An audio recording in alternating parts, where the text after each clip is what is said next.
Hello everyone, John Curran, Behaviour Specialist here. Just had a pre-record the Facebook Live for this evening, just because a few things have kind of come up. It's kind of hectic at the end of the month for a lot of cases and clients and stuff, and getting things organised. So look, tonight's topic was discussing the routines for individuals, the possibilities of routines and structures that are in place for a lot of people. A lot of clients that I've been kind of working with, they kind of struggle when it comes to kind of routines or structured pieces for clients. Now again, this will very much depend on the client that you're involved with. A lot of people would say the routine aspect of it is really helpful. Other people would say it's kind of very difficult to sustain and maintain. So I just thought I would have a wee bit of a conversation kind of centered around it and just highlight the pros and cons for routines and kind of structures involved within environments. And again, just give some everyday examples that we can all kind of relate to. First off, what I would normally say for people is everyone has a level of routine within their life. Most of us, we would find a level of comfort in routines. We would find ourselves probably rolling into a level of routine the more consistently, the more often that we're involved in situations and scenarios. So for example, even for myself, when I wake up in the morning, I usually get up out of bed, I go to the toilet, I would wash myself, I would get myself dressed, come downstairs, get a cup of coffee, and then probably begin my working day. Now, like anything, that level of routine has probably just fallen into place over a period of time, and now that I do it quite consistently, I'm rather conditioned to it. Now, with that type of routine, which a lot of people would kind of have in place in a number of situations and scenarios and circumstances for themselves, that routine's very comfortable, it's very natural, it's not something that I've intentionally put in place, it's something that's, as I say, it's kind of probably just evolved over time. And I've just become very kind of conditioned to it. But the piece for that is the more conditioned that you become to a certain level of routine, the more consistent it becomes, the more natural it kind of feels. And when you kind of hit those chain of behaviour that you kind of go through, there's a level of stimulation that you would kind of get from that. There's a level of comfort that you would get from that. What I would say to a lot of clients is when routine is in place and a routine happens consistently and consecutively over a period of time, there's an unconscious kind of psychological aspect to it, where you obviously feel good about it. It's as if you're kind of used to that. There's a natural pattern to it, so there's a level of security kind of basically within that, a level of stimulation that kind of bounces off that as well too.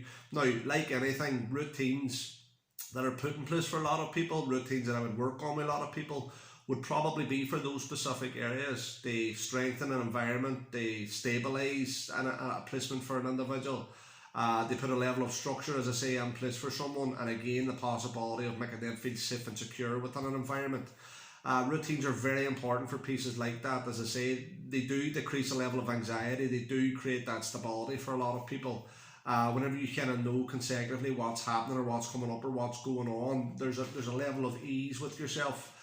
Psychologically, you're positive about the outlook of what's going to occur, what's going to happen. So there's a lot of fundamental positives that come with routines and structures and things that are in place. And again, look, when you're looking at a routine or when you're looking at a structure for an individual, it has to be set to their needs, to their abilities, and what you're kind of working with here. Now, I did highlight on the post in terms of the Facebook Live that I would touch on diagnosis here as well too, in terms of routines and structures and things that are in place. And again, this is probably going to focus on autism more than anything, because again, in the last 15 years working with parents and professionals involved, especially with autism, there has been a level of evolution and a level of change in terms of people's mindsets. My own personal experiences working with kids on the spectrum, my own thoughts and feelings about working with the kids on the spectrum, and where initially there would have been a lot of information, a lot of guidance on create a routine, create a sort of rigid chain of behaviours that works very well for kids on the spectrum. I think it works well for a lot of people. I think it works well for everyone in specific ways. So that's one thing I would always get off the board. I always try and veer away from this thought that a diagnosis will impact on what you do and how you do it. And this generalised piece of this works very well for this specific set of people. As I say, there's pros and cons to it no matter what way you kind of look at it. But what people would have been told over the years, people would have found over the years, that if there's a consistency kind of built up or a structure, a routine that's kind of put in place for an individual on the spectrum, as long as we stick to that, everything would remain very relaxed and very calm. And again, that can be built on around anxiety, that can be built on the fact that we know exactly what's happening, but it can also hinder a lot of families as well too in terms of their progression and what they're trying to achieve, for the simple reason being that in a lot of these situations and scenarios, especially that have been involved over the years, that level of rigidity and that level of routine is possible that you might not be able to sustain that. And the difficulty is in a lot of cases, when you can't sustain that, or you can't maintain it, or a chain within that sort of structure or that routine is broken, then the likelihood is you're going to see a major increase in challenges or behaviour changes, because it hasn't gone the exact way that individual's maybe wanted, or how you've set it out, or how you've kind of always done it. And again, various reasons in terms of processing it and kind of getting past those pieces for an individual. And again, everything that we do be very much specific to an individual as well, so you always consider that. But what I have started to do, and especially this is through the evolution of working with parents and professionals over the last 15 years, I've kind of encouraged not to go down that rigid, strict routine with individuals who are on the spectrum. We try to encourage breaking away from the chain and that consistency and that rigidity kind of centered around that, because we have to balance out the fact that us as adult figures have probably created a level of routine, we've probably created that rigidity around these pieces, because again, information that we're given in terms of this is the best way to go about it, and because of the fact that when we do it this way, we do see a regulated individual. But as I say, whenever that routine's broken, we would usually find a huge level of challenge. So what we're trying to introduce is the fact that can we manipulate and can we change, and can we teach kids to adapt? And every single child has the ability to adapt and obviously veer away from that. But again, how you go about it and what way you go about it depends on the individual, depending on the environment, and the adult figures is very different for everyone. So giving you back that example that I give of myself, coming down with those sort of chains of behaviour, I get up, I get washed, I get dressed, I come down, have a cup of coffee. Like, part of that chain might be broken for me. Say for example, one morning I get up, I went down, I get washed, I get dressed, I come down, and there was no more coffee left. And again, maybe I forgot to get coffee, it just didn't cross my mind, I didn't realise that we were out of coffee. Now again, usually when there's a change kind of broken within that element that you're conditioned to and you're quite used to, you will usually see a variation of change, you will usually see a change in display that you would normally see. So if I'm going through my pattern, everything runs smoothly. When I go to get the coffee and it's not there, I might think, oh, I forgot to get coffee, I might get annoyed, might get a wee bit upset, and it might impact on me in terms of that flow, in terms of what it is. But because I have enough history as well to have been in similar types of situations, or a situation like this before, I know how to adapt. Now, I might not be happy about the adaptation, I might still struggle with the fact that I was really looking forward to coffee, that's kind of my get up, that's my get go. It's a small element of change that will impact on me, but I know an adaptation, I know I can adapt to the situation, I know I can have something to maybe supplement that, or something that can take its place. Like for example, I can have a cup of tea now instead, until I go and get coffee for the next morning or whatever else. So if we've learned ways to manage and adapt while we're still not happy with it, we know there's an alternative, we know we can get around this situation and scenario. And I've worked on many cases like that for kids, especially on the spectrum, where we try to create an alternative, we try to give new options, new changes, and implement them slowly and gradually, so that we can show adult figures and show individuals as well too that we can veer away from this strict rigid element, and again make it more acceptable or achievable maybe for them. They go down a route where we don't have to keep it so rigid, because again, what I would always point out, and what many of these will probably experience, society won't always adjust. Different environments won't always adjust, different adult figures won't always adjust.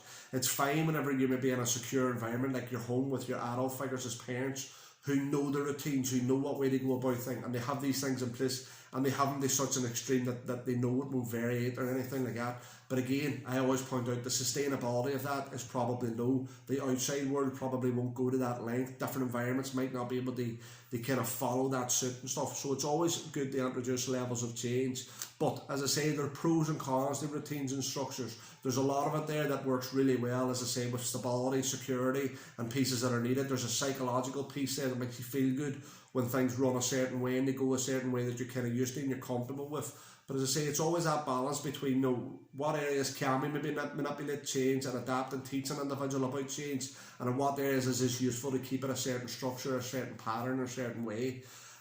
So as I say, like there is no right and wrong with it. That's the other big point that I probably should have made as well too. We're not saying here that you should never do routines, you should change it, you should put structures on differently, or you should adapt them in any way, or that you should do routines within specific elements. It will all vary depending on the individual that we're involved with, depending on the situation and the scenarios that we're involved in, especially for this individual here, depending on the possibility of diagnosis and how that impacts that individual, that element of change, that variation.